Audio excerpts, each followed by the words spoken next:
Hey gang, and welcome back to another EDH primer video. This week we're going to take a look at an elf who's got a lot of things going for him right now. This is Leovold, Emissary of Trest.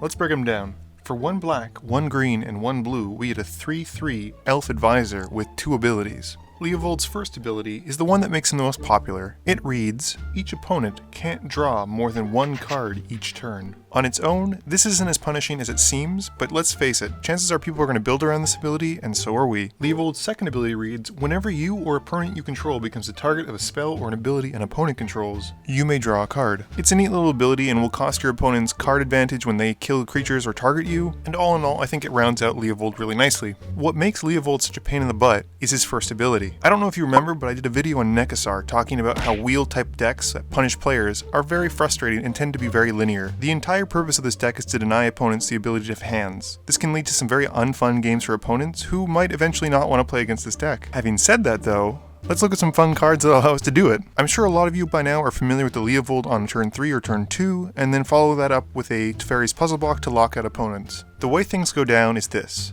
A player will draw a card, and then the puzzle box will force them to put all those cards on the bottom of his library. Having drawn the card for turn, Leovold will prevent him from drawing any more cards for the rest of that turn. This means if you've already hated out their hands, chances are they're not going to have a hand for the rest of the game, and even if they do, they have a split-second window where they can cast an instant spell in response to puzzle box going on the stack. This will allow opponents to kill Leovold, assuming that is the card that they draw is removal, and that you don't have a counterspell or another way to protect him. What makes this combo particularly devastating is how easy these colors have access to finding the pieces and being able to ramp it out sooner than opponent's ready for. Leovold is also an elf creature subtype, which means that you can run an elf tribal deck and run things like Caverns of Souls or other ways to pump him and have a secondary win condition. Furthermore, elves or elf-like creatures typically tend to offer a great deal of ramp, especially early on. Couple that with blue's ability to tutor for artifacts in various ways, and black's ability to tutor for pretty much any card you need, this can lead to you assembling your combo consistently and quickly. Speaking of unfun artifacts, Anvil of Bogarden pretty much punishes a player for even drawing their card. Essentially, it allows an opponent to draw their card, and then draw an additional card, which Leovold shuts off, then they have to discard a card. Ultimately, like Leovold with Puzzle Box, if an opponent has no hand, this forces them to act only in their draw step. Cards like Font of Mythos and Howling Mind act as one-sided Phyrexian Arena without the life loss for Leovold, whereas in Nekasar these cards allow opponents to draw extra cards and punish them by taking life, we instead only benefit on our turns. Days Undoing has always caught a lot of flack for being a poor man's time twister, but for Leovold, passing the turn is a small downside for being able to deny graveyard decks their graveyard and their hands at the same time. It also doesn't hurt that we get to refill our hands, so I'm not complaining. I'll leave it up to you guys to be able to pick and choose how many wheel and what wheel type effects you want to run, but needless to say, because of blue and black, you're going to have access to a lot of them, so pick your favorites. A great card that's both on theme, on tribal, and on point is Nath of the Guiltleaf. Being an elf himself, and forcing an opponent to discard a card randomly on our upkeep, Nath seemingly offers very little to our deck, that is, until you get to his second ability. Coupled with a card like Sadistic Hypnotist or Mind Slash, Nath can create a huge army of elf tokens to either further fuel our abilities, or swing for a kill. Probably my favorite way to win with any kind of blue deck tends to be based around Laboratory Maniac. Something about being able to win while having no library just tickles me in the right way. Not necessarily an elf, and not necessarily the way that you should win, Laboratory Maniac offers us an additional backup win condition should our deck need it. He also works well if you find that the deck is too oppressive for your opponents by allowing you to convert to a Doomsday type deck. Jace's Archivist is a great reusable wheel type effect that, when coupled with Seedborn Muse, will punish opponents forever. Black and blue have a lot of ways to recur things from the graveyard, because let's face it, chances are people are going to blow up your toys. Volrath's Stronghold and Academy Ruins allow us to save things from being exiled from our graveyard, or put them back on top of our library so we can finish out the game. These are both easily tutored for by cards like Crop Rotation, Sylvan Scrying, and any of the black tutors. In terms of lands, no land has captivated me as much as Gyre Reach Sanitarium has. It's an interesting land, and it can be hard to make work, but I feel like Leovold is the deck to do it. Coupled with something like Seedborn Muse, which, let's face it, when coupled with anything, makes your deck just that much better, for 2 mana and tapping this land, all of a sudden we have a second copy of Anvil of Bogarden. Bogarden? Well gang, that's my primer on Leovold, Emissary of Trest.